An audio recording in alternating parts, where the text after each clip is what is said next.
airflow obstruction. That means patients can take a deep breath in, but they could not breathe out. That was the underlying theme for asthma, bronchiectasis, and COPD. When we looked at the lung disorder, the alveolar disorders, we understood that chest X-ray findings are always there coupled with clinical exam that, along with the history, that helps you make a diagnosis that probably the problem lies in the alveoli. When it came down to the interstitium, there are three conditions there. One is interstitial pulmonary fibrosis or pulmonary fibrosis. The other thing was the pulmonary embolism and pulmonary hypertension. I did make a point that even in these disorders, the chest X-ray is negative. Means there are no abnormalities, big abnormalities on chest X-ray, which can give you an idea as to what it is. And lastly, then we look at pleural problems. Pleural problems are always, there is an abnormality present on the chest X-ray. But the chest wall disorders we talked about may or may not be clearly diagnosed. Professor, are we doing lecture 2 today? Say again? Hello? I can't hear you. I think she asked if we're doing lecture 2 today, because we didn't do it yesterday in the end. Which one was that? Sorry. Let me take that. Just go back to the other slides. We can do that as well. I thought one was ahead. Oh, okay. We can actually go from 2. Let me change the slides and then I go back to that. Give me a second, please. This is funky. Why is it not working? Should I log out and start again one more time and see if this thing works, please? I want to be able to see the video and you guys should be able to see me.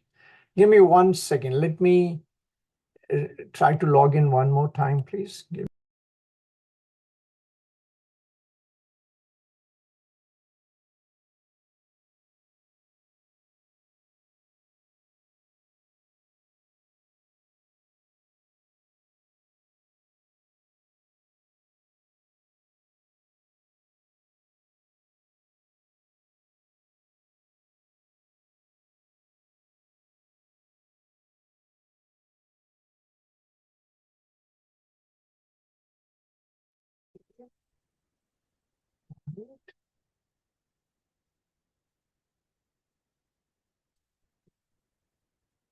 Somehow, whenever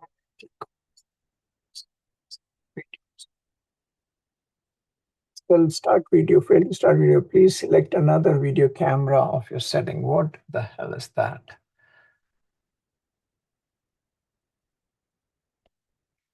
Anyway, it's not going, it's not. Let me share the screen again. This time we will take up the other lecture, which is this one. And you are right. We actually just did yesterday. What did we do? We did lecture 2. Let's go to lecture 2. Can you guys see my slides? No. No? Can you see it now? No.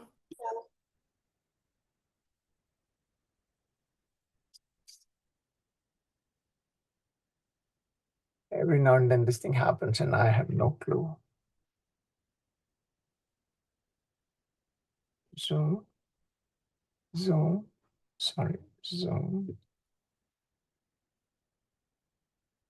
zoom, share the screen again, share screen again. Can you see it now? Yeah. Okay. Can you see it now? Can you guys see it? Yes. Okay, lecture 2. So yesterday we talked about the 5 stations of the lung, the alveolar, the airway, alveolar, interstitial, pleural, and chest wall problems. We looked at how those patients present, most of them shortness of breath, coupled with some variation of cough, sputum production. We looked at a little bit of the exam findings as well, expiratory wheezing in airways, crackles in alveolar disorders, interstitial disorders, maybe fine crackles, pleural disorders, decreased air entry, and chest wall disorders. Generally, the exam may be normal.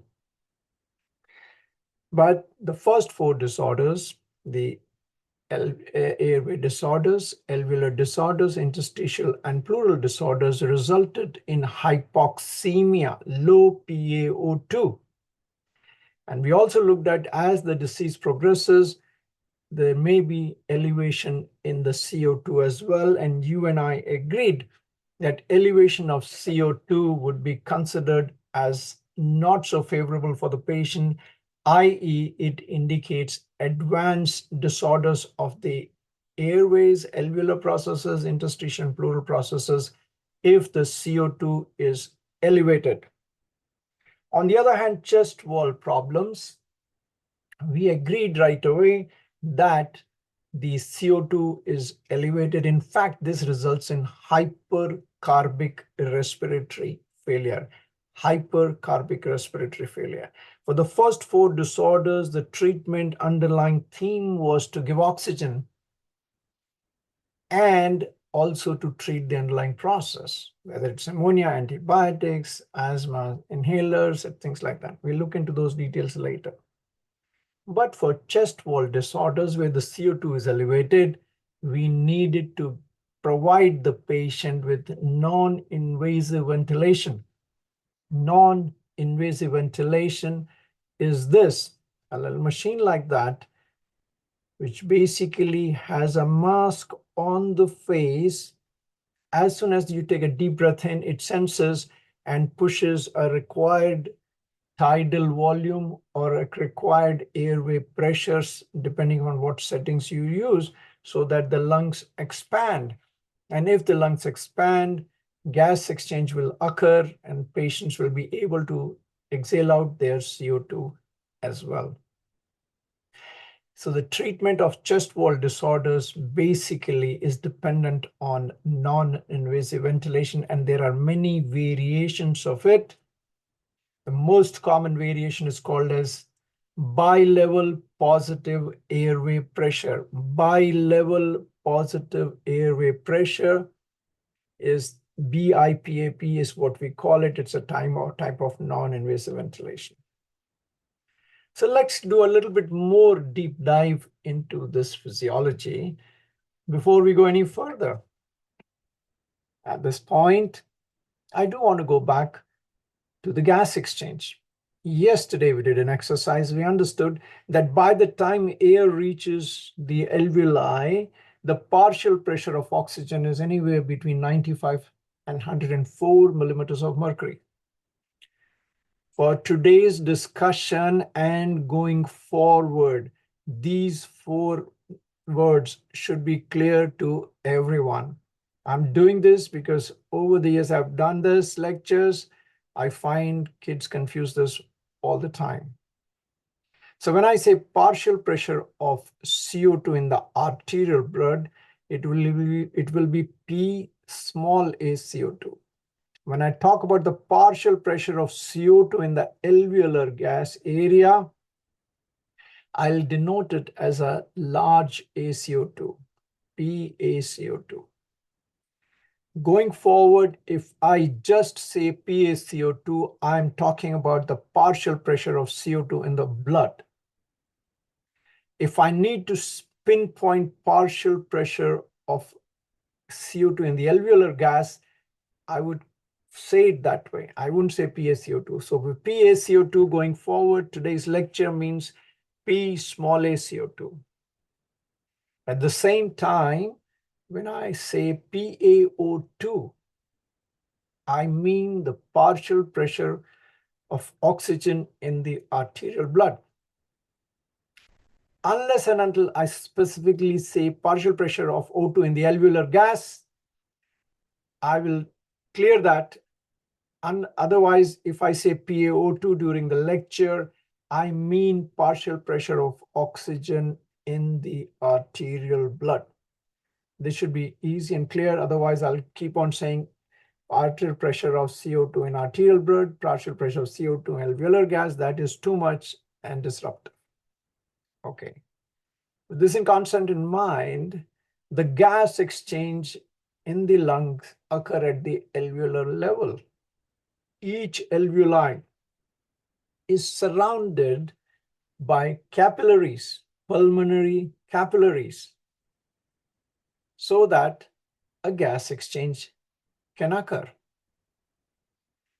This efficiency of this gas exchange between an alveoli and the blood vessel is dependent on two conditions: how much air ventilation is present in the alveoli, and what is the amount of blood flow going through the lung. One more time.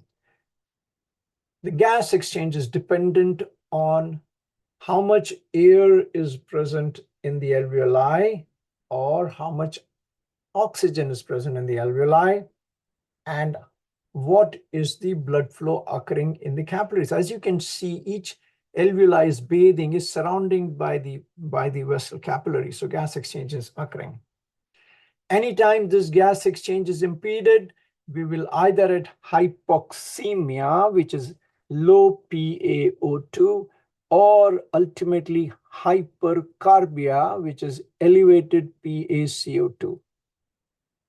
So the beauty is we can get an idea about it. We cannot get into anybody's lungs and measure this, but we can measure the partial pressure of oxygen in the blood, partial pressure of oxygen of CO2 in the blood, and get an idea about the functioning of the alveoli in the lungs. Let's see how we do that. I talked about it yesterday. We did some calculation. 760 becomes 160 millimeters of mercury. PaO2, partial pressure of oxygen in the air, is around 160 millimeter of mercury. If it is dry, if it is wet or means humidified, it starts to go down, down, down. By the time the air reaches the alveoli, the partial pressure of oxygen in the alveoli is anywhere between 95 and 104. We take that as 100 as an average. 100 as an average. Pay attention, people. Pay attention. I know it's Friday, middle of the day, everybody wants to go home. Look at what is happening to the partial pressure of CO2 in the air. There is hardly any CO2 in the air, so it is zero. When the air hits your nose and it starts to go down into the alveoli, partial pressure of CO2 in the airways is more or less very little, so it's zero. But when it comes to the alveoli, there is CO2 is going out from the capillaries, O2 is coming in. So alveolar PaO2 is around anywhere between 95 to 104, mean around 100. Alveolar CO2 is 40 millimeters of mercury. Everybody understood how we reached 40 when there was no CO2 in the air, or minimal. There was no CO2 in the airways, but in the alveoli, because of constant gas exchange between the blood vessels and the alveoli, CO2 is present and oxygen is coming into the blood. Okay. By the time this blood leaves the alveoli, the partial pressure, now I'm at not in alveoli, but in the blood. By the time this leaves the alveoli and starts going towards left atrium, because pulmonary arteries, pulmonary capillaries lead to pulmonic veins which drain into the left atrium. The partial pressure of oxygen is 100, partial pressure of CO2 is 40 millimeters of mercury. This goes down into your alveolar, into your systemic circulation to various organs, brain, liver, kidney, what have you. We need oxygen for aerobic metabolism, for the mitochondria to function, to produce energy. They need this O2. This oxygen is utilized, and as a result of that Krebs cycle and reaction, CO2 is produced in the periphery of the body. In the every organ in the body produces, the cells produce CO2. So that blood from the body organs reaches into venules. Venule becomes small veins, small vein becomes large veins, large vein drain into the IVC.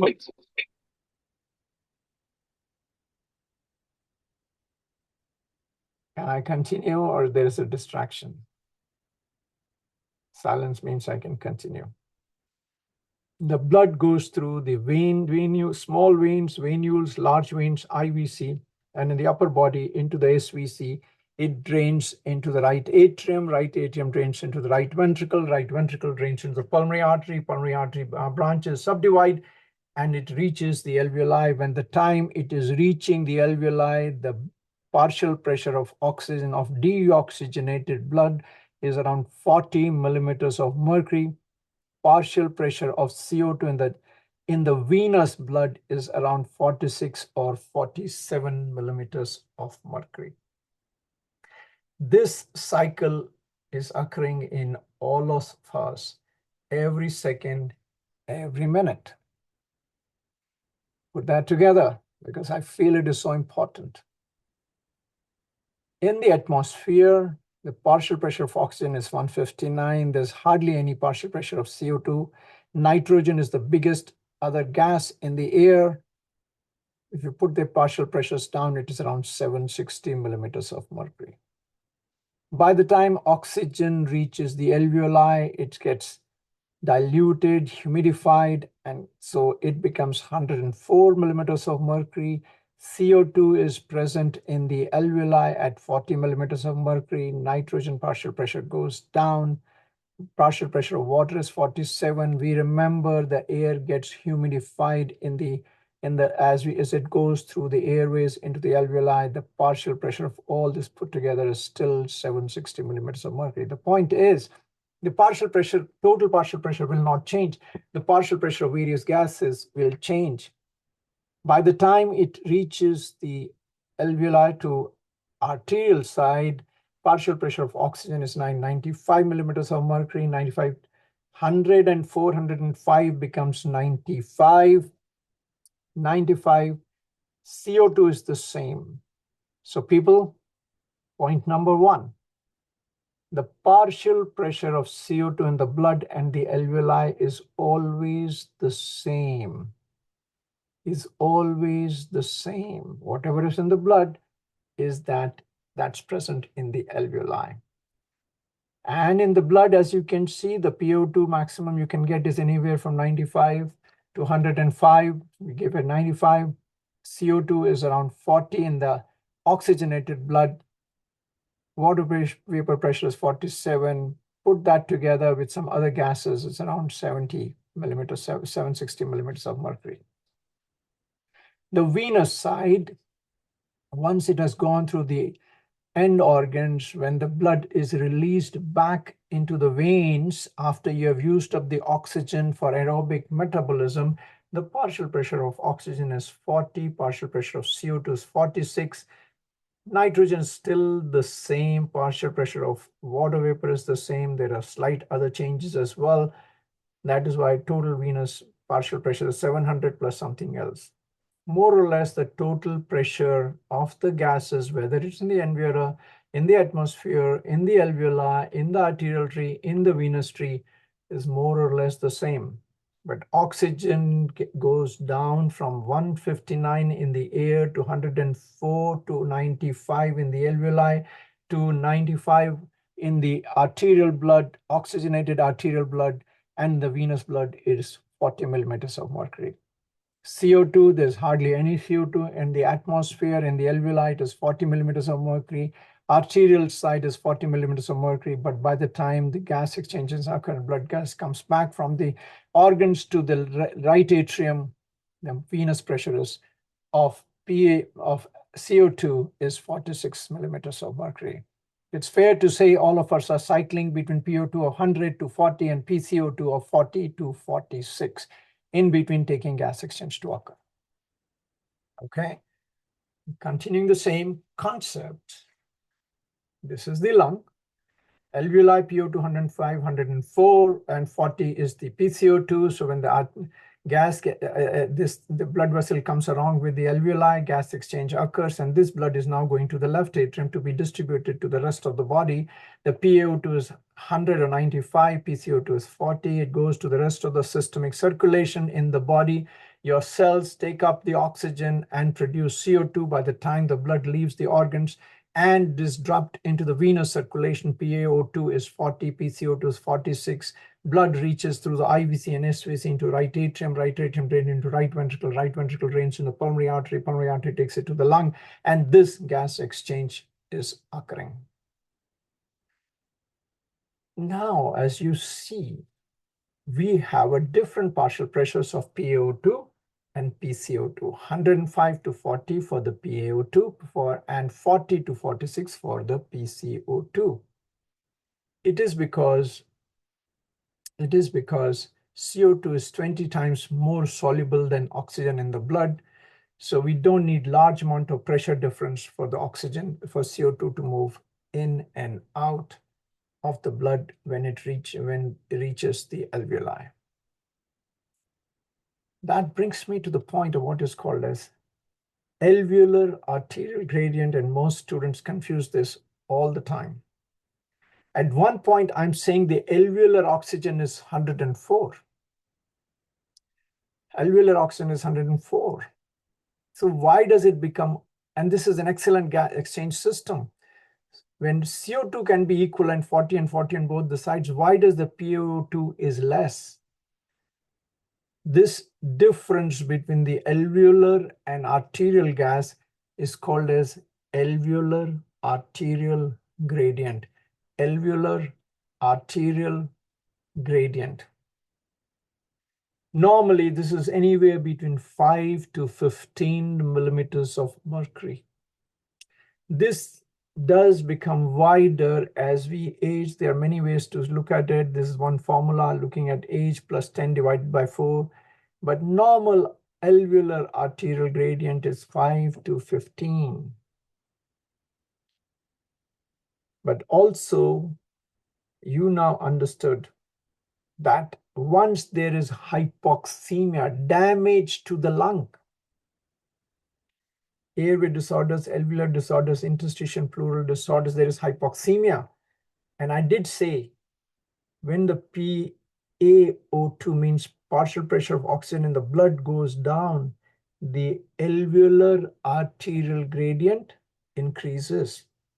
So hypoxic respiratory failure, diseases in which hypoxemia is the most important factor, in them the partial pressure of the oxygen in the blood is much less as compared to partial pressure of oxygen in the alveoli, and this enlarges. So increased A by A gradient is a marker of hypoxic respiratory failure. So how do we calculate this? We know it is between 5 to 15. To predict alveolar oxygen, there's a formula by which we predicted. I don't want you people to go crazy remembering it. It is the inspiration fraction of oxygen in the air minus the partial pressure of air minus water pressure minus PaCO2 divided by respiratory quotient. At room air, the alveolar PaO2 is 0.21, 760 minus 47 minus PCO2 over 0.8. That is the alveolar oxygen. The gradient would be this minus the pressure of oxygen in the blood. So alveolar arterial gradient is 150 minus PaCO2 over 0.8 minus PaO2. This is the formula. This is important for us to remember this, because if you do a blood gas on a patient, you can calculate alveolar arterial gradient. And this is what I want you to do. I don't care. You practice orthopedics, neurosurgery, pediatrics, I don't care what you do. You must know how to calculate alveolar arterial gradient at room air, and it is 150 minus PCO2, 0.8 minus PaO2. And if you plug in the numbers, 150 minus 40 over 0.8 minus PaO2 of 95, the formula comes to around 5. And depending on, as this PaO2 goes down further and further, A by A gradient will increase. Okay. So what causes hypoxemia in the body? One is the ventilation perfusion mismatch. Either the alveoli damaged or the blood vessels are damaged. Alveoli are damaged or the blood vessels are damaged, so that the gas exchange is not occurring. That is called as ventilation perfusion mismatch. In those cases, PaO2 is low, PaCO2 is low, alveolar arterial gradient, why it doesn't come up here, is enlarged, is increased. But if you give patients supplemental oxygen, the alveolar arterial gradient will become normal. The most common cause of hypoxemia in clinical medicine is ventilation perfusion mismatch. Okay. Patients with airway disorders, alveolar disorders, interstitial disorders, and pleural disorders, they are hypoxic because of ventilation perfusion mismatch. Okay. Comes a time when there is absolutely no ventilation going on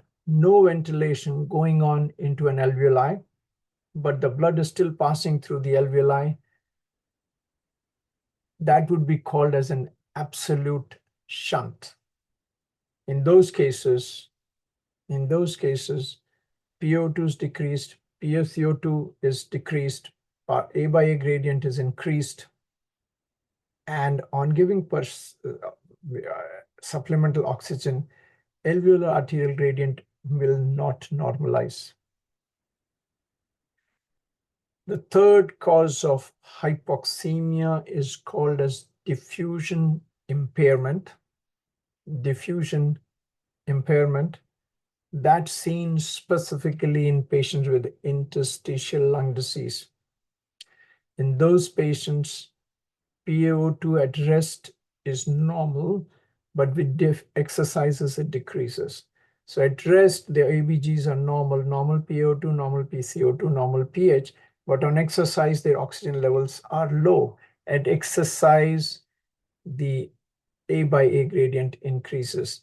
These patients also improve on supplemental oxygen. Patients with chest wall disorders have primarily increased PaCO2 and slight decrease in PaO2. This is hypoventilation. This is what is causing hypercarbic respiratory failure. Their A by A gradients are normal. And on supplemental oxygen, it remains normal. So this brings me to the concept that every time you get a blood gas, you promise me that you would look at the alveolar arterial gradient and you will calculate it. Remember this, and this will be asked in the exam. What is the A by A gradient? It is at room air, it is 150 minus PaCO2 divided by 0.8 minus PaO2, and generally it is 5 to 15. It is enlarged in patients with absolute shunt, VQ mismatch, and diffusion impairment. It is normal in patients with hypoventilation. This is the physiology of low PaO2 that you will be seeing in your patients as you rotate through the hospital, ICU, etc., ER, etc., etc. So now we understood the alveolar arterial gradient.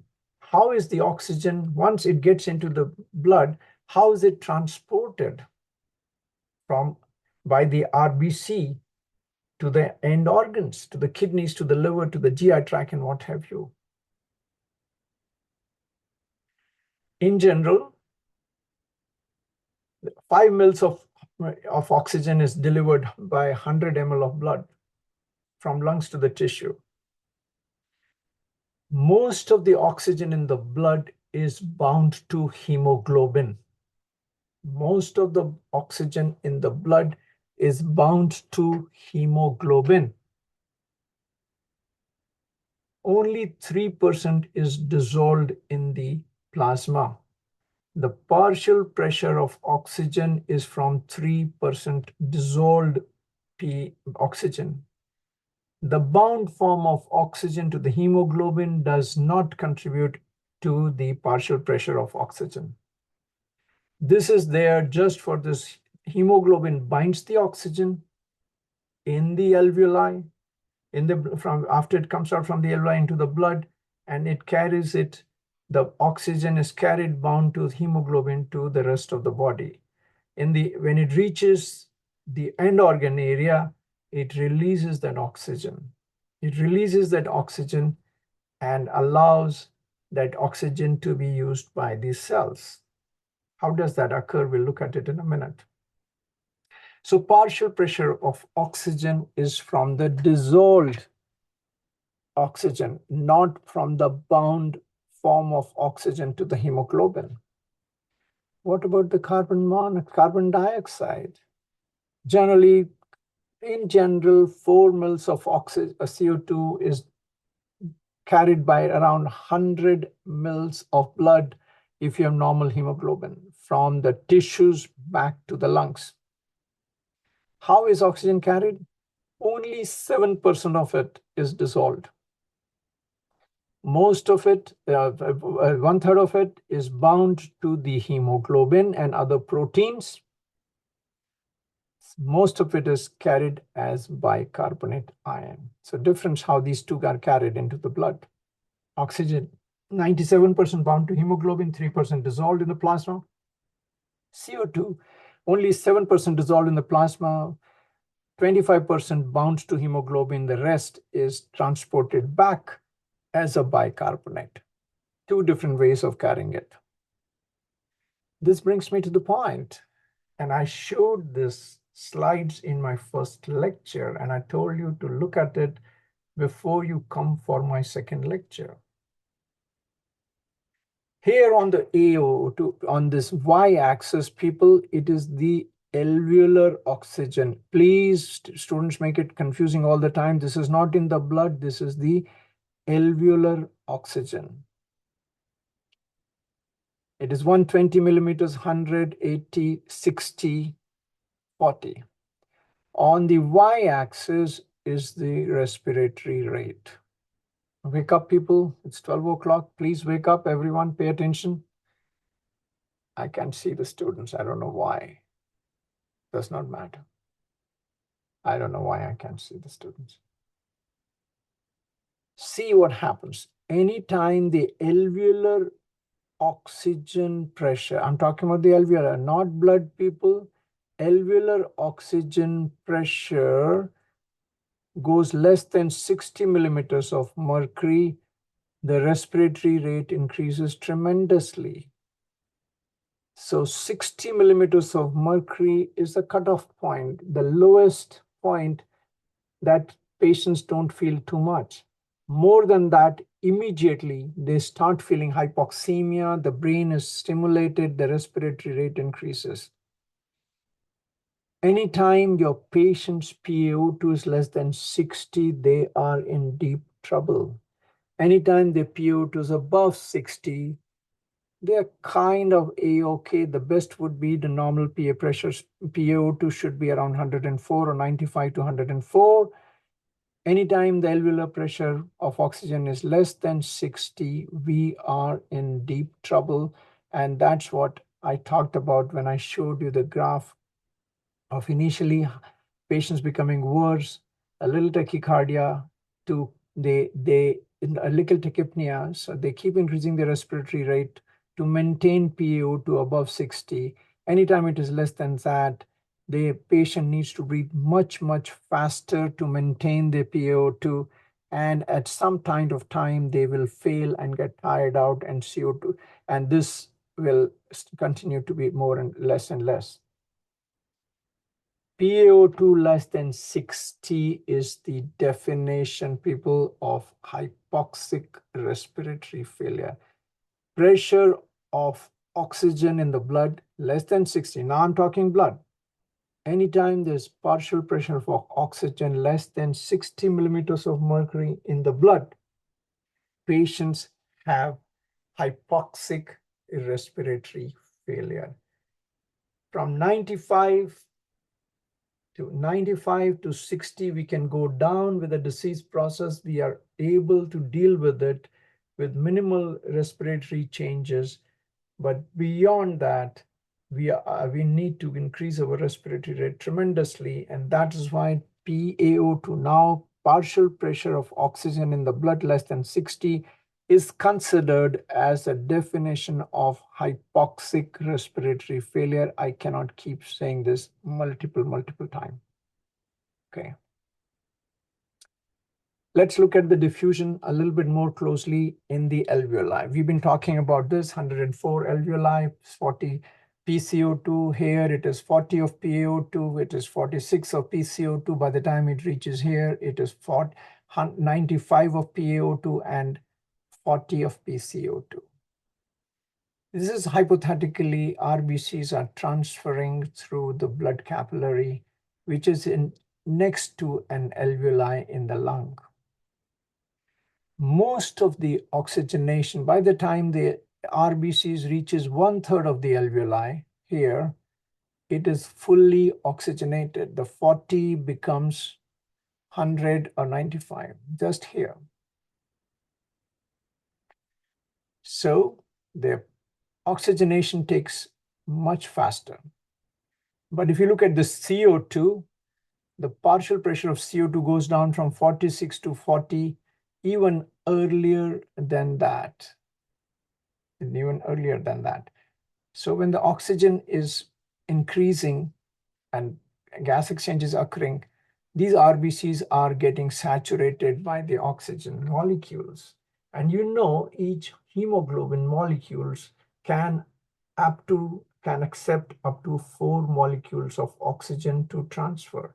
So the blood get oxygenated within first 1/3 of the transit time. But in patients with interstitial lung disease, this becomes thickened. Blood takes longer time for it to completely get oxygenated. That was the diffusion impairment that I talked about. Okay. So we're not done with it. Complicated concept, not sure students understand it. So when the blood leaves the alveoli, it goes through pulmonic veins into the left atrium to left ventricle, and then through the aorta, it's distributed to the rest of the body. So when it left the lung, the PaO2 was 95, PCO2 was 40. All right. When it reaches the periphery, how does the hemoglobin give away those oxygen molecules so that it can be utilized by the body?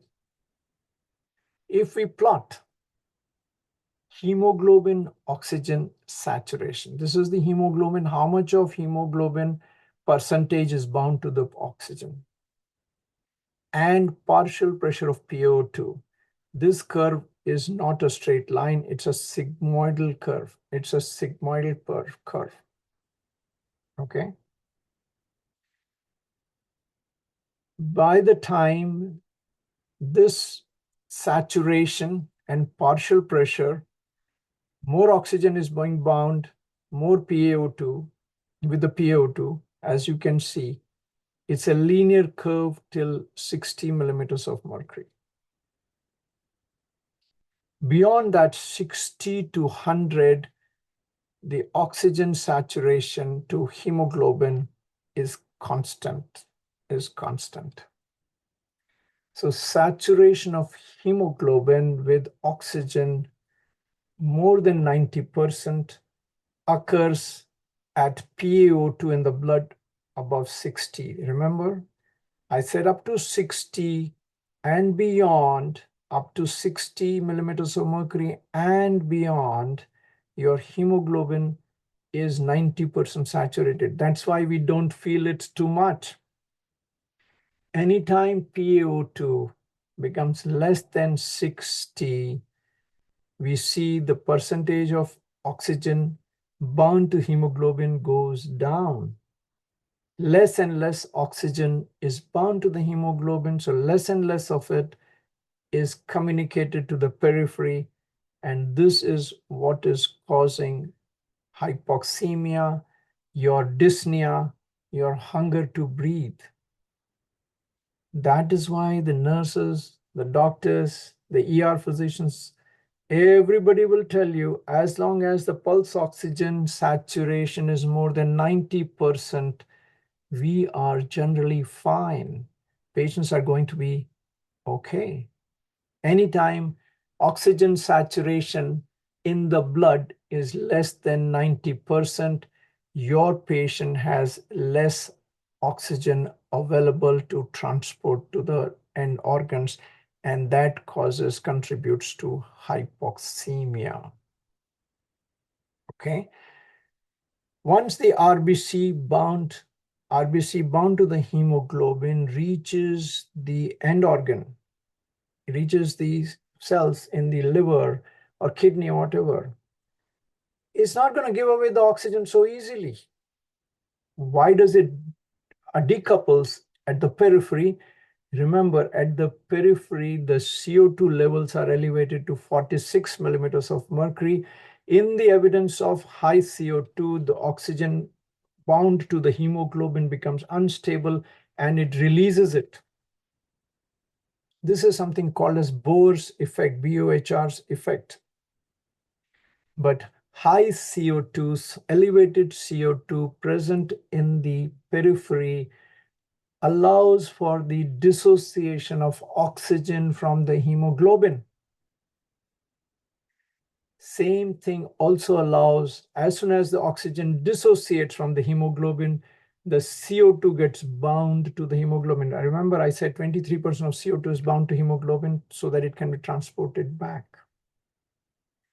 So whenever at the periphery there is high temperature, there is high H ions, high 2,3-DPG, which is diphosphoglycerate, 2,3-diphosphoglycerate, an enzyme present in the RBCs, and high CO2, the oxygen hemoglobin curve shifts to the right. Okay. If it shifts to the right, means at same 60 millimeters of mercury, now it is only 85% saturated rather than 90% saturated. So temperature, H ions 2,3-DPG and CO2 moves the oxygen dissociation curve to the right. One more time, at 60 millimeters of mercury, generally the PaO2 would be around 90 millimeters of mercury, as you can see. But in presence of high temperature, high H ions, PCO2, etc., this curve moves to the right, and at that point, 60 millimeters of mercury, it's only 86% saturated. The less saturated means more of oxygen molecule has been released from the hemoglobin to be given to the cells to use. So this oxygen dissociation curve moves to the right at the end organs. It moves to the left in the lungs, and this is how the hemoglobin is moving oxygen. Takes the oxygen from the alveoli, binds it, takes it to the periphery, releases it, takes the CO2 with it, brings it back to the alveoli, releases the CO2, binds to the OK. And this oxygen hemoglobin molecule that you have in your red blood cell is helping transport the oxygen. I hope it is clear to everyone. So how do we use it clinically? I went through all this. We have a gadget called as pulse oximeter.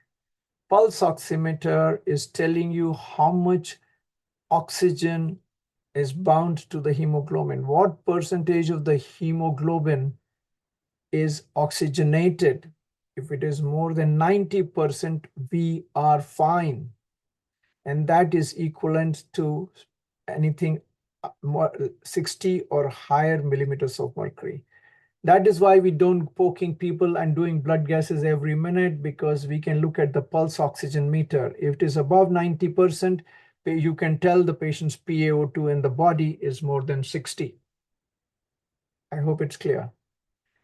Anytime the pulse oximeter tells you it is more than 90%, the partial pressure of oxygen in the blood is more than 60 millimeters of mercury. You and I have agreed. As soon as this is okay, the mitochondrial enzymes can function and things like that, and body is not undergoing any kind of dysfunction. So pulse oximeter tells you the percentage of oxygen, so percentage of hemoglobin saturation. As long as 90% of the hemoglobin is saturated, the partial pressure of oxygen in the blood is more than 60 millimeters of mercury. And we can look at this oxygen saturation by using a device called as pulse oximeter. So every time you should see a patient, you must make sure that their saturation is more than 90%. How does this device help us measure that? Because hemoglobin and oxyhemoglobin, reduced means deoxyhemoglobin, and oxygenated hemoglobin have different absorption spectrum. The reduced deoxyhemoglobin, hemoglobin not bound to oxygen, absorbs more red light at 660 nanometers. The oxygenated blood absorbs more of infrared light at 940 nanometers. So pulse oximeter, we throw these two line spectrums, and based on the absorption, we can calculate what is the hemoglobin saturation. This is the principle behind pulse oximeter. I hope everybody knows. So folks, I went through this physiology not for fun, not to torture you, not to wake you up on a Friday afternoon, just to bring it to your fact that we divide respiratory failure into two types. One is hypoxic or hypoxemic respiratory failure, in which the definition is PaO2 less than 60 millimeters of mercury at sea level. The most common cause physiologically of that is ventilation perfusion mismatch, and a very severe form of that would be an absolute shunt. The causes of hypoxemic respiratory failure, just to recap one more time, are the airway disorders, alveolar disorders, interstitial, and pleural disorders. That is why in my lecture yesterday, I kept on saying in these four, give supplemental oxygen and treat the underlying condition. Give supplemental oxygen and treat the underlying condition. Absolute shunt is that condition in which the alveoli are completely obliterated. So in those cases, the blood comes, deoxygenated blood comes into the alveoli, does not get oxygenated. The deoxygenated blood goes back into the circulation. That is called as absolute shunt. Means the area in the lung which is not taking part in any gas exchange, but still the blood flow from there is not getting oxygenated. More of that happens, patients become more and more sick. And we'll come to that absolute shunt in a minute. The second type of respiratory failure is hypercarbic respiratory failure. In this case, oxygenation is not the problem, but CO2 starts to rise first. And normal PaCO2 initially is around 40 millimeters of mercury. Remember, at the periphery, 46 becomes 40 millimeters of mercury. By the time then the oxygen exchange occurs in the periphery, CO2 is elevated, it comes to the lungs, PaCO2 is 46. It gets removed from the blood, goes into the alveoli, it becomes 40 millimeters of mercury. If that does not happen, the partial pressure of CO2 in the blood is elevated. This is called as hypercarbic respiratory failure. Now, what causes this hypercarbic respiratory failure? The most common cause of that is decreased alveolar ventilation, particularly from decreased respiratory rate. And I brought this to your attention yesterday.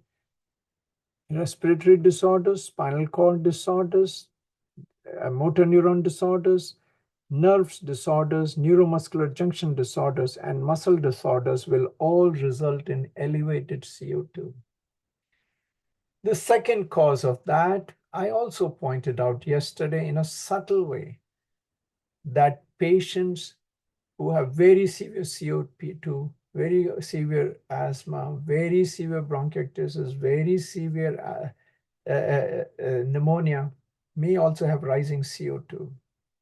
Means anytime patients have decreased tidal volumes or increased dead space in the lung. Dead space is the area is getting ventilated but no blood flow. Shunt is there is blood flow but no ventilation. Shunting and dead space are opposite to each other. Dead space is alveoli getting air, but there's no blood flow there. That is dead space. Or the shunting is no air is coming, but blood flow passes through the alveoli without getting oxygenated. So the causes of hypercarbic respiratory failure is decreased respiratory rate by decreased minute ventilation, or decreased very severe tidal volume, or rather increased dead space, or rather increased dead space. I put it up here. In patients who have pump failure, chest wall, diaphragm, muscle, etc., the ventilator failure essentially is increased PaCO2. This is called as hypercarbic respiratory failure. The hypoxic respiratory failure is due to primary damage to the lungs. Lungs are either damaged into the alveoli, airways, alveoli, pleura, interstitium, and pleura. PO2 is decreased further, PCO2 may go down. Late stages, it may start to increase up. Treatment of this is non-invasive ventilation and treat the underlying cause. Treatment of hypoxic respiratory failure is to give oxygen and treat the underlying cause. We are not done yet. I want to look at hypercarbia in a more detailed way. I'm talking about hypercarbic respiratory failure. The definition is PaCO2 in the blood more than 46 millimeters of mercury. I just brought to your attention what are the causes of that? Decreased respiratory rate, decreased tidal volume, or increased dead space. Let's parse that into a little clinical meaning. Patients with hypercapnia, there is rapid rise of PCO2 and a consequently decreased in the bicarb PCO2 ratio. Patients get tachypnea, they are acidotic, they have pulsus paradoxus, they may have hyperinflation, and towards the end, they may have decreased mentation as well. Acute respiratory failure, as I pointed out, two types, hypoxic and hypercarbic respiratory failure here. Acute respiratory failure, hypoxic respiratory failure, whether it is airway, lung, alveolar, interstitial, pleural problems, many of them, fine. What about the hypercapnic respiratory failure?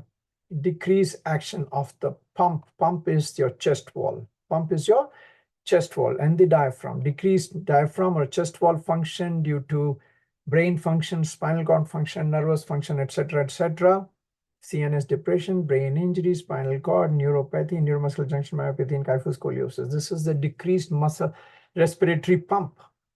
Or increasing load means increasing load means the lung is getting so much destroyed that you need to keep breathing faster to provide gas to the healthy areas of the lung. More COPD, more asthma, more fibrosis, more bronchiectasis increased respiratory load is increased dead space.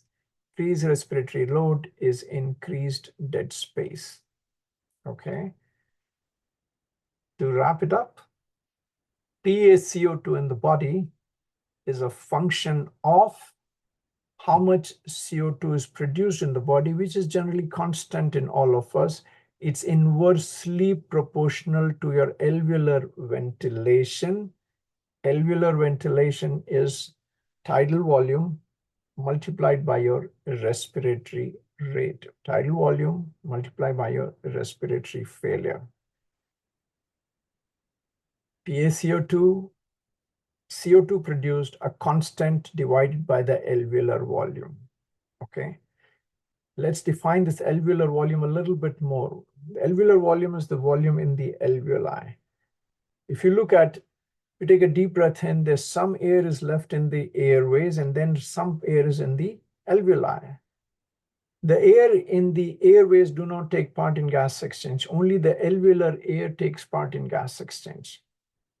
So alveolar air is entire minute ventilation, which is tidal volume multiplied by your respiratory rate minus the dead space, this dead space. So we can also write this in some ways as alveolar air is respiratory rate into tidal volume is minute ventilation, and respiratory rate into dead space is the other one. I don't know why students get confused with this because I think RR is here. This is per breath and this is multiplied by respiratory rate is the per minute. Okay.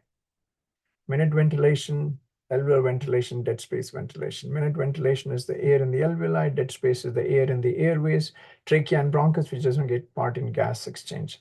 The PaCO2 is a function of alveolar volume. It's inversely proportional to your alveolar volume. The alveolar ventilation, the lower the alveolar ventilation, higher the PaCO2. Lower the alveolar ventilation, higher the PaCO2. Alveolar ventilation is a function of your respiratory rate, which is decreased in spinal cord injury, etc. Or if there is an increase in the dead space, which occurs in COPD, asthma, interstitial lung disease, late stages of interstitial lung disease, etc., etc. So hypercapnia, either it is more CO2 is produced. That happens very rarely. Forget about it. Decreased respiratory rate. We talked about the brainstem function, the spinal cord function, etc. Or increased dead space occurs in severe COPD, ARDS, and pulmonary embolism, etc., etc. PaCO2 is a function of your alveolar ventilation, which is a function of alveolar ventilation is a function of respiratory rate and tidal volume multiplied by your minus your dead space ventilation. What is the treatment of hypercapnia? I look like a broken record. Non-invasive ventilation, treat the underlying cause, and if that doesn't help, you will intubate that patient. Mechanical ventilation. Quickly talk a little bit about hypoxemia as well. Now we're talking about low PaO2 in the body.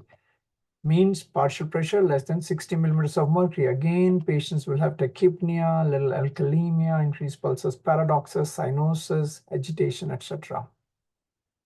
I've talked about the alveolar gas exchange a minute before. The partial pressure of oxygen in the alveoli is a function of how much is the oxygen in the air minus water vapor pressure divided by PaCO2 over respiratory quotient, which was 0.5. Mechanism of hypoxemia. We did this equation already. I showed you then before as well. So for hypoxemia, these are the causes. Increased A by A gradient, which occurs in VQ mismatch. Physiological shunt, anatomical shunts are very rare. VQ mismatch, physiological shunt, diffusion impairment, which occurs in pulmonary fibrosis. These two causes are rare, or late stages of very high PaCO2. Very high PaCO2 will also result in low PaO2, as you can see. If you look at the PaO2 is alveolar oxygenation minus A by A gradient. elevated PaCO2 in the blood will also ultimately affect the PaO2. These are the three common causes of hypoxemia, ventilation perfusion mismatch, physiological shunt, and diffusion impairment. Primary CO2 elevation leading to hypoxemia occurs in the late stages of airway, alveolar, interstitial, and pleural problems. What is the treatment of hypoxemia? Treat the underlying condition, give supplemental oxygen, decrease the secretion, bronchodilation, diuresis, antibiotic, increase hemoglobin, because if the level of hemoglobin is low, less is transferred oxygen carrying capacity of the body goes down. So when faced with a patient with shortness of breath, I want you to check the PaCO2. PaCO2. If it is elevated, patient has hypoventilation. Measure the A by A gradient. If it is normal, you have a chest wall problem or respiratory rate problem. If the A by gradient is elevated, give oxygen. This time, give oxygen, stay here. Hypoxemia, check PaCO2. If it is normal or low, check the A by gradient. If it is elevated, give oxygen. If it improves, give oxygen. And if it improves, check the DLCO. If it is normal, it's a VQ mismatch problem. If it is decreased, it's a diffusion impairment problem from pulmonary fibrosis. If you give oxygen to a patient with hypoxemia, normal PaO2, if it does not, PaO2 does not improve, this patient has a peripheral shunt. This pathway is very uncommon in patients who have normal PCO2, but A by A gradient is normal. These patients have low FiO2. This occurs in patients who move themselves quickly up to high altitude where there's less oxygen percentage in the air. Okay, putting the same thing in a different way, hypoxemia, shortness of breath, hypoxemia, you will do an ABG. If normal A by A gradient, look at the PaCO2. If it is elevated, you have hypoventilation problem. If hypoxemia and shortness of breath, ABG shows elevated A by A gradient, give the patient 100% oxygen. If it improves, it's VQ mismatch. If it only partially improves, it's impaired diffusion impairment. If it does not improve, it's a true anatomical shunt. It is something like an ARDS. If you still haven't understood it, if you're called for a patient who's hypoxemic and short of breath, and you are not awake during my lecture, check the chest X-ray. If the chest X-ray is clear, it's early airway disorders, pulmonary embolism, pulmonary hypertension, or interstitial lung disease. If your patient has shortness of breath, hypoxemia, and chest X-ray shows whitish areas, you have pneumonia, CHF, atelectasis, ARDS, pleural effusion, etc., etc. I hope this simple algorithm stays with you. Few more things I want to talk about. What is a PaO2 FiO2 ratio? This thing is being talked about more and more in the ICU setting, and I don't want you to look as if not knowing anything. Normal PaO2 FiO ratio is anywhere around 400 to 500 millimeters of mercury. Is everybody there still? Yes. I can't believe that half the people look asleep here. Whatever. I thought there was half are close their windows, other half are asleep. So yesterday I talked about that the normal pressure, normal PO2 in the blood, in the air is, anyway, by the time it reaches your nose is around 150 millimeters of mercury, right? Or by the time it reaches your alveoli, it's around 104 millimeters of mercury. But this is on the basis of 21% oxygen present in the air. So if you calculate in the alveoli, PaO2 is 100, and what is the concentration of oxygen? 0.21. The normal PaO2 FiO2 ratio is 476. Anything above 400 is fine. Anything above 400 is fine. When you start become hypoxemic, PaO2 FiO2 ratio starts to go down. When you have it values between 200 and 300, patient has acute lung injury, and if the value is less than 200, patient is in an acute respiratory distress syndrome. Acute respiratory distress syndrome. PaO2 FiO2 ratio is more important in the ICU setting. What is acute respiratory distress syndrome? When I talked about the alveolar processes, I mentioned that there are three things that can happen in the alveoli. Either it's filled up with water, pus, or air. No, folks, there's a fourth process as well. Sometimes alveoli get filled up with high proteinaceous material. High proteinaceous material. And once that occurs, if the alveoli get filled up with thick fluid, which is high in protein, no gas can pass through that alveoli. Patient becomes hypoxemic. Acute respiratory distress syndrome is a kind of lung injury which can be either due to primary lung damage or damage to the rest of the body from burns, from trauma, from cancer, from blood transfusion. After surgery, it can happen. How does it present? These are the patients who start developing bilateral infiltrates, and within 7 days, their PO2 is very, very low. Bilateral, this is a bilateral process which occurs within 7 days after any kind of insult to the body.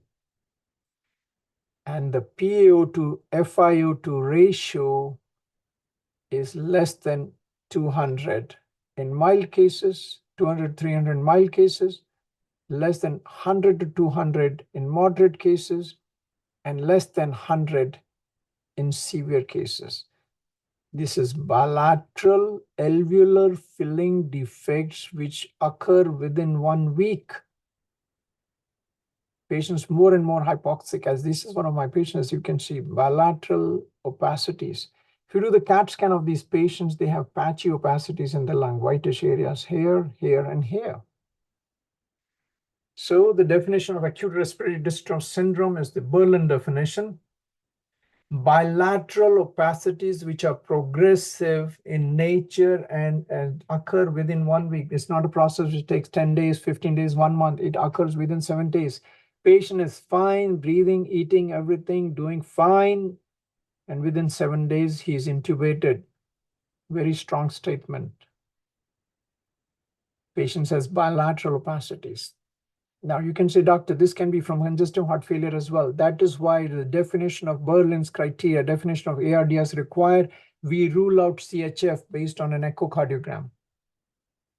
And we also look at the PaO2 FiO2 ratio. If it's between 200 and 300, it is mild. If it is between 100 and 200, it is moderate. If it is less than 100, it is severe. Progressive bilateral pulmonary opacities which do not respond to supplemental oxygen, which are not due to congestive heart failure, leading on to very low PaO2 FiO2 ratio, is acute respiratory distress syndrome. Now I want you to open your eyes and your mind and remember the figure 1/3, 1/3, and 1/3. 1/3 of patients with acute respiratory distress syndrome will die within 30 days. 1/3 of these patients will survive more than 30 days, but they will be lung crippled, means they will be on a very high oxygen level and they cannot go home. They then go to a nursing home. And 1/3 of these patients get completely better and go back home as if nothing has happened. One more time. ARDS is 1/3, 1/3, and 1/3. 1/3 of these patients will die within 30 days.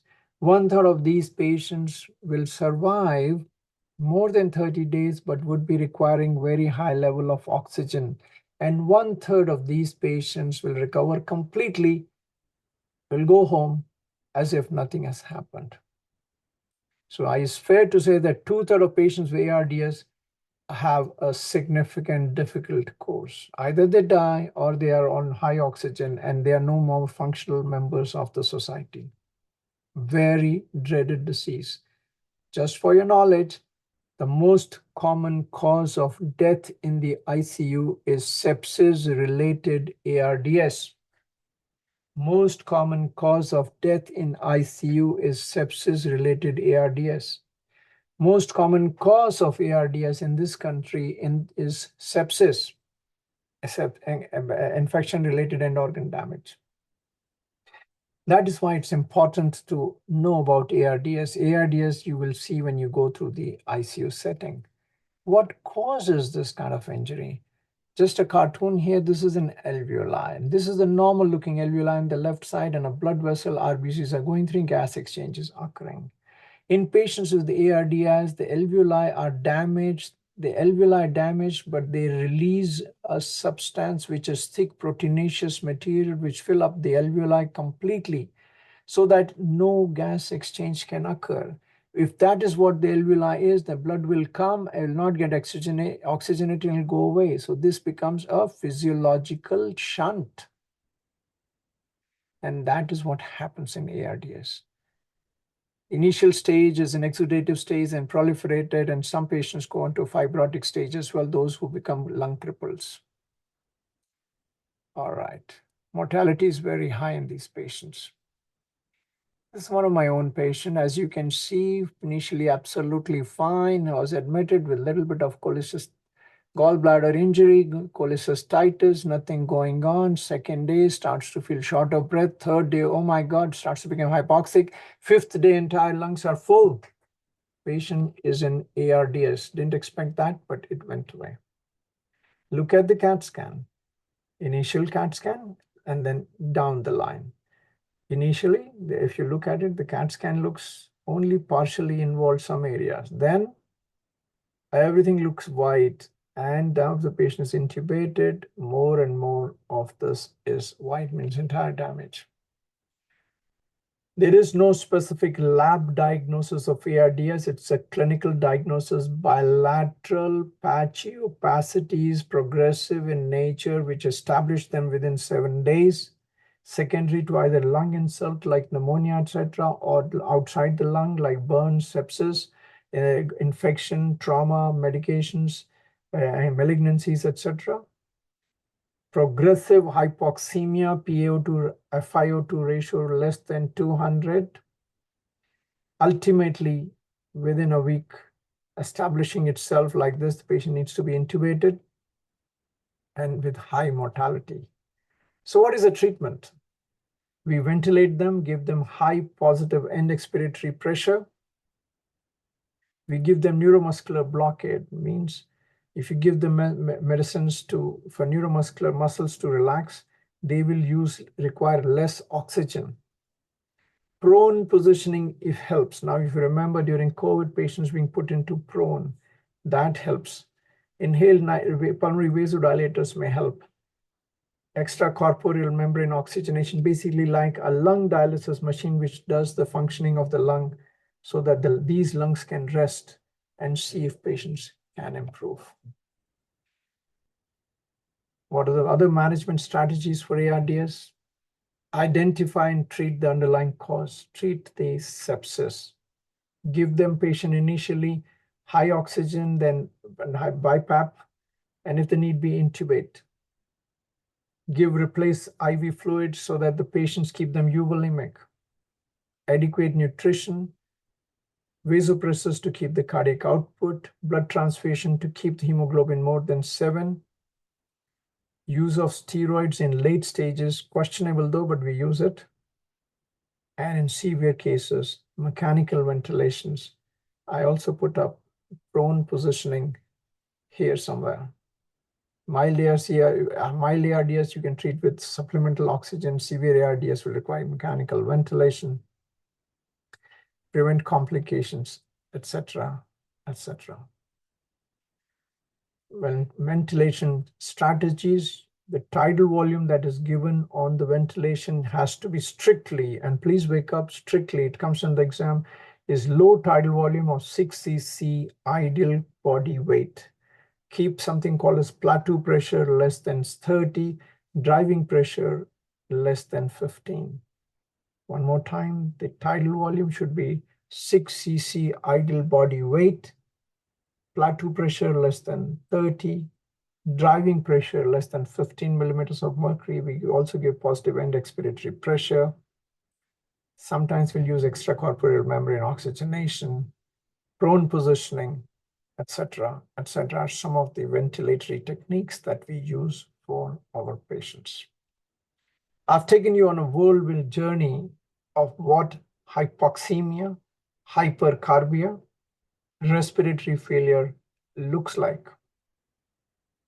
I want to know if there are any questions, comments at this point of time. Somehow I'm not able to see the students. It comes and goes, comes and goes. I don't know what is happening today. Whether it's on my end or it's on students' end, God only knows.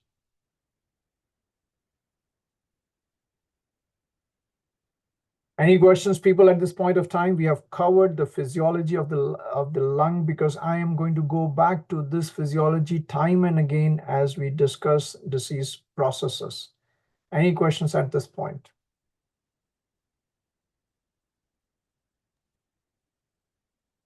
Are the calculations important? No, they are not, but I thought you should have some idea as to how this is derived. Nobody's asking equations in the exam. Knowing, is it important to know specific numbers? Knowing the partial pressures of oxygen, 104 becoming 95, then PCO2 becoming 40, 40 to 46, those are important.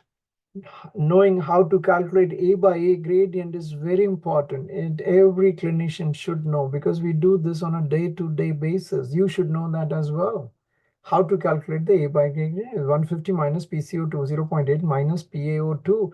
That is second nature. So if I give you a blood gas, you should be able to calculate the A by A gradient for me, because that tells you, is it hypoventilation or is it hypoxic respiratory failure? The treatment pathways are entirely different. Oxygen and treat the underlying condition on this side with hypoxemia.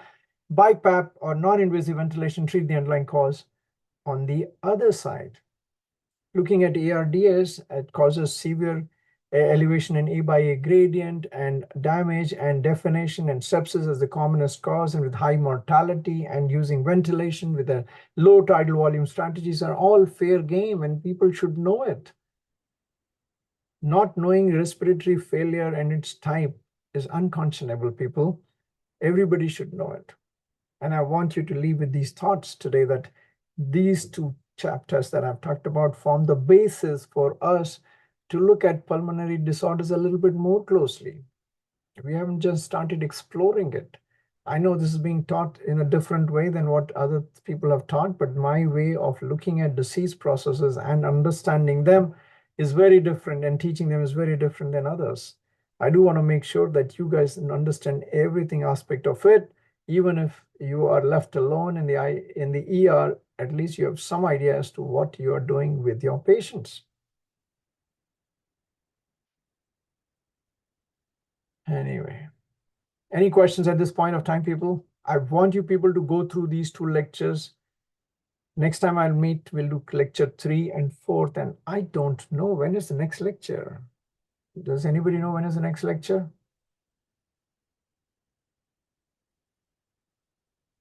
Monday No. from 1 to 3. Oh, that's with Weber? This is this coming Monday? No, I think No. next Monday, the 22nd. The So 22nd we have from 5 to 7 in p.m. between, isn't it? Yes. I think we have 1 week in between now, and then the Monday after that. Then there are a couple of days I will come consecutively. Hopefully we'll be able to knock this off. But please Yes. look at lectures. It is important to go through this. Thank I you so want much, to leave you Professor. here with these thoughts, because I think we have, how long do we go? 1:15 or something, or do we have time after that? 1:15 is the official on time. All right, so I'll let you people go. I'll see you on next Monday, 5 o'clock. Those things you guys can take any more of this lecture. We're Thank going you. slow. We're going slow, but I want to make sure you understand everything. Okay. All right, people. See you next Monday. Thank you. Thanks. Bye. Bye-bye. Thank you.